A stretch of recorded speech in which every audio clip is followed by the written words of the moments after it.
Yeah, so mga kalakbay, we are back with another video. Yan, so mga kalakbay, nandito tayo ngayon sa 4x4 Expo. Dito yan sa may Park Links. So it's near Eastwood mga kalakbay.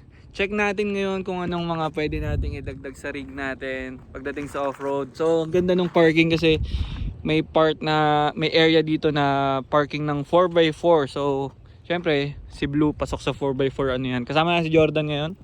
Yun no. So first time ko makakapunta, actually marami nang ginanap na 4x4 Expo dito sa Park Links. Pero first time ko makakapunta, nadaanan ko lang talaga to. So hindi ko papalampasin, chinek natin agad. Yung last na 4x4 Expo natin, kasama natin si Kyla, yun yung sa MOA, sa Molovation naman. So mas maganda ngayon kasi talagang nasa environment, nasa 4x4 environment. Tas hindi ko lang alam kung pwede tayo mag-try later ng mga off-road course. Alam ko may mga light off-road course dito na pwede gamitin. Yan, so iba't ibang rig din mga kalakbay, check tayo ng mga iba't ibang rig.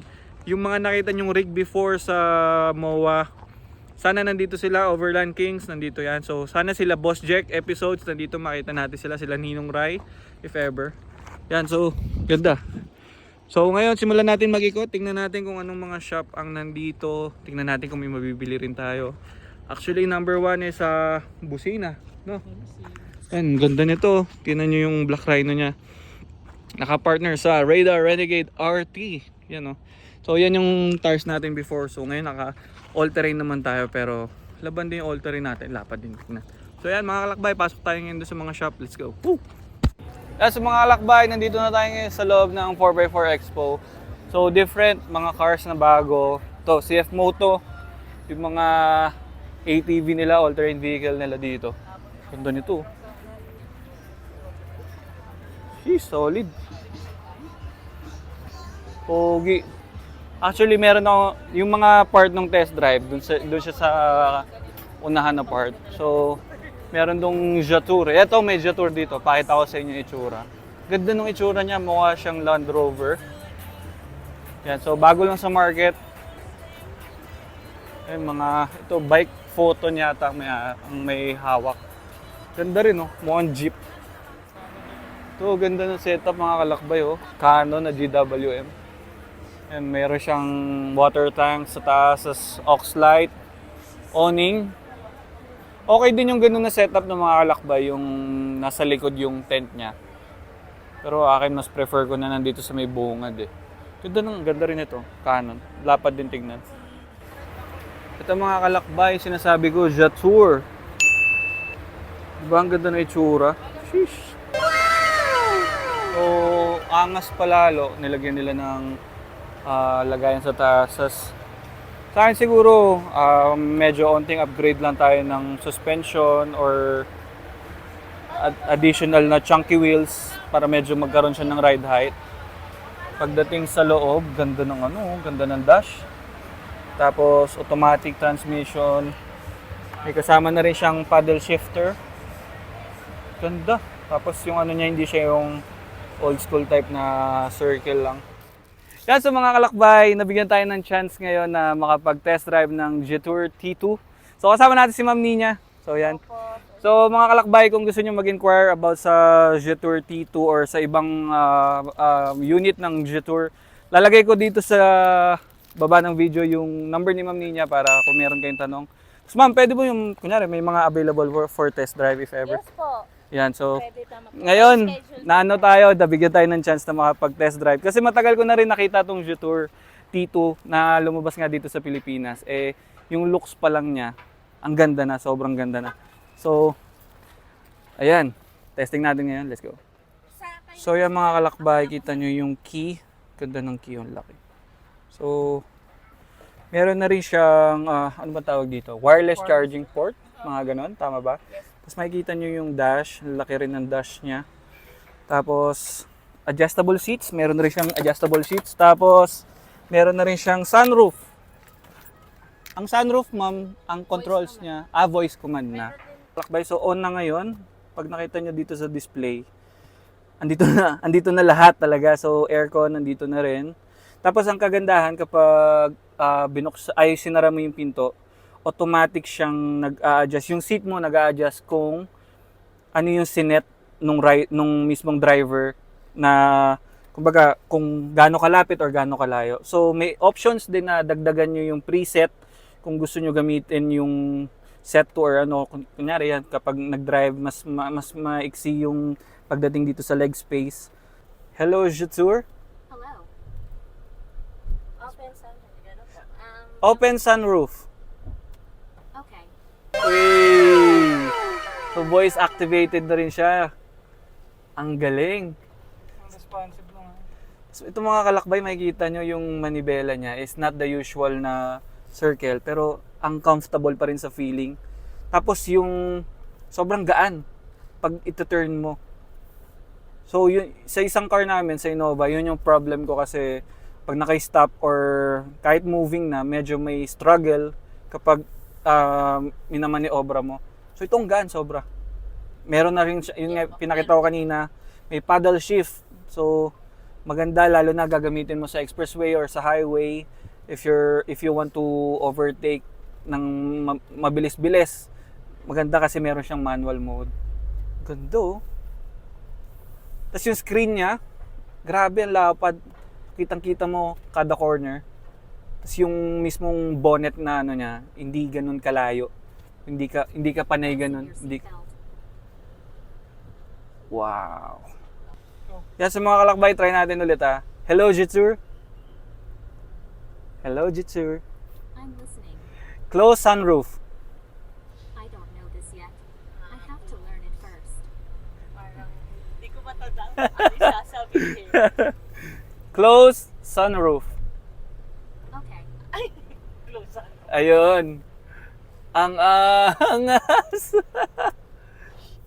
Yan, so mga kalakbay, doon na tayo mag-test drive ngayon. So, ang ganda. Ito yung Bora Blue. Ito yung black nila na colorway. So, kapag gusto nyo nung merong ladder or tas meron din siyang lagayan dito sa may side, sa may likod na part.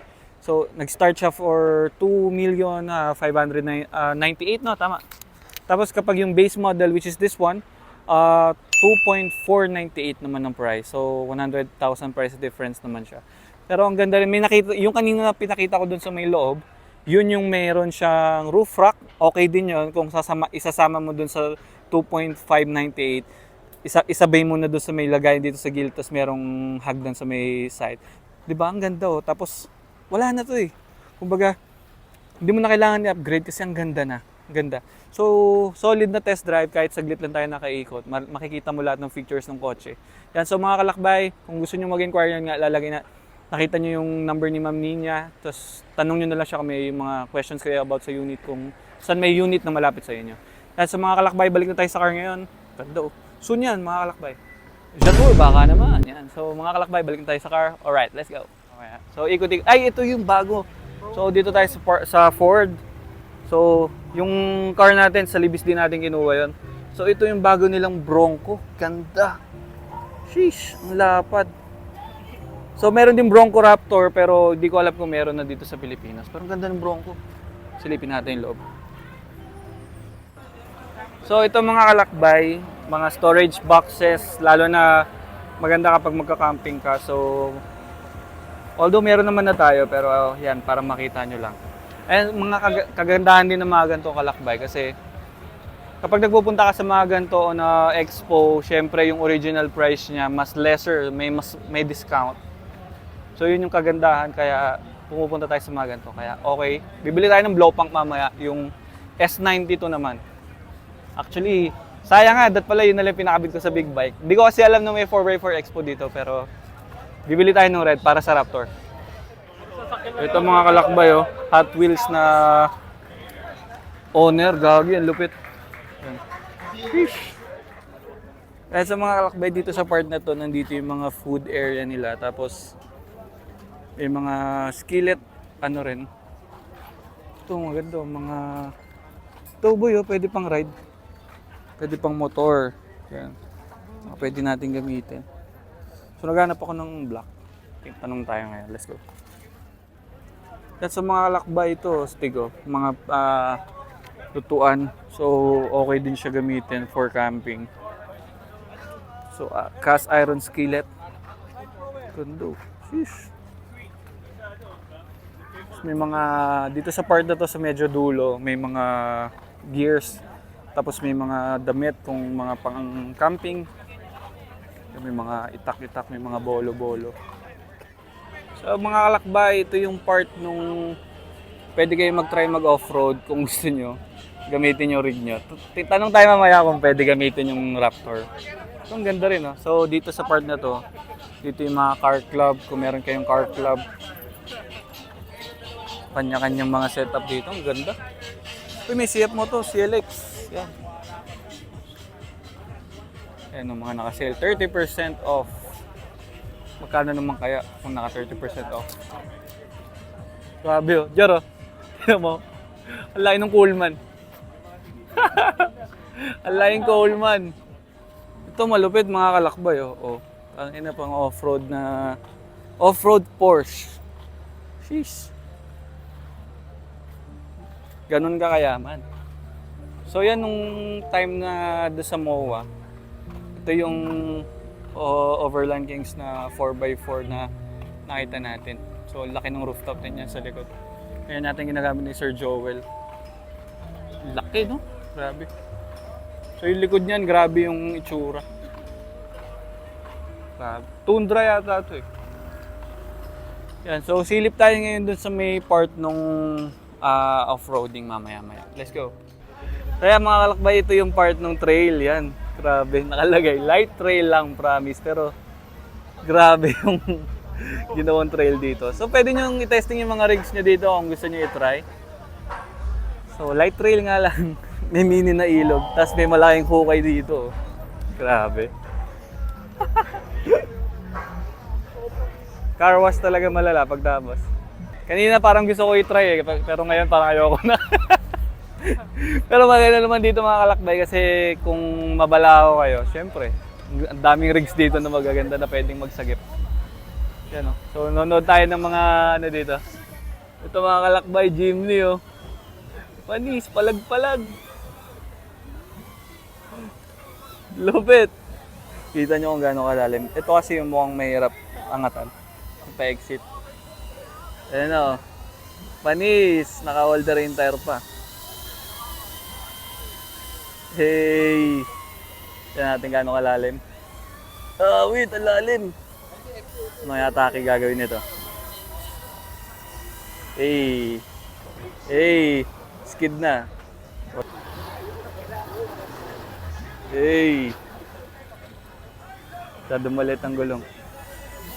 Walang kapit.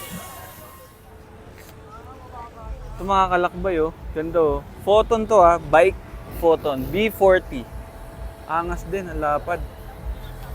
Tapos naka-customize na siya for off-roading.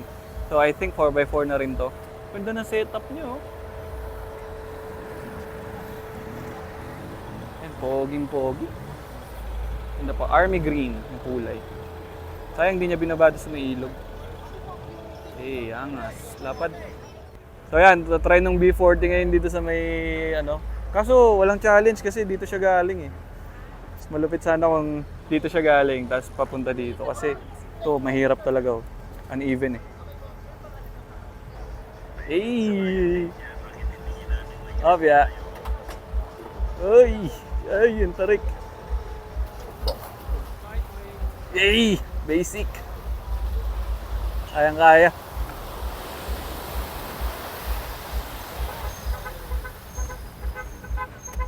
Binuhi. Ito mga kalakbay, GWM na Canon pickup. So I think 4x4 din to eh. So yan, tinake niya yung heavier na route. Mas mayroon pumakit yan. Ayan, parang nagdadalawang isip. Eh, yan na.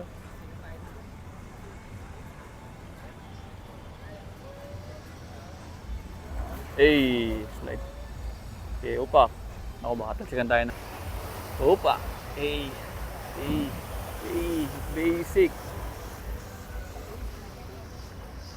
Kaya mga kalakbay, dapat alam niyo yung mga tires na nilalagay niyo sa kotse niyo. Kasi ang laking tulong niyan pagdating sa pagkaykay ng lupa. Pag ganyan, mga ganyan kahirap na. Kaya, radar tires. Alam niyo na. And so, yan, naka-hybrid tire yata yan.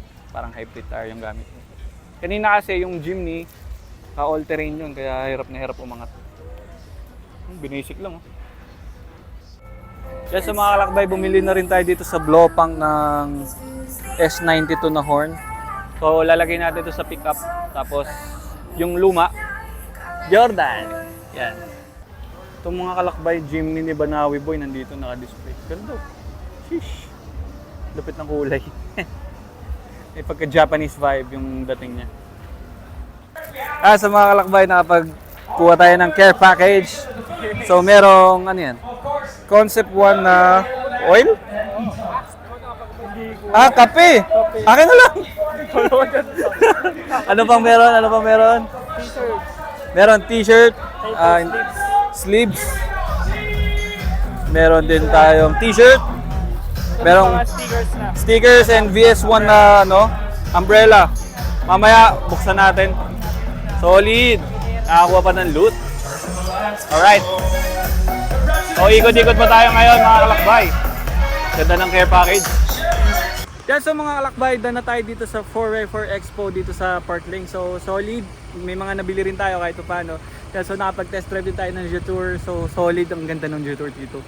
So panibagong goal natin yan mga kalakbay. So yan mga kalakbay, if you're new to my channel, please like, comment, and subscribe. And i-ring nyo na yung notification bell para updated kayo sa mga ganitong events. Yan, so mga kalakbay, don't forget to stay safe and peace out. Woo!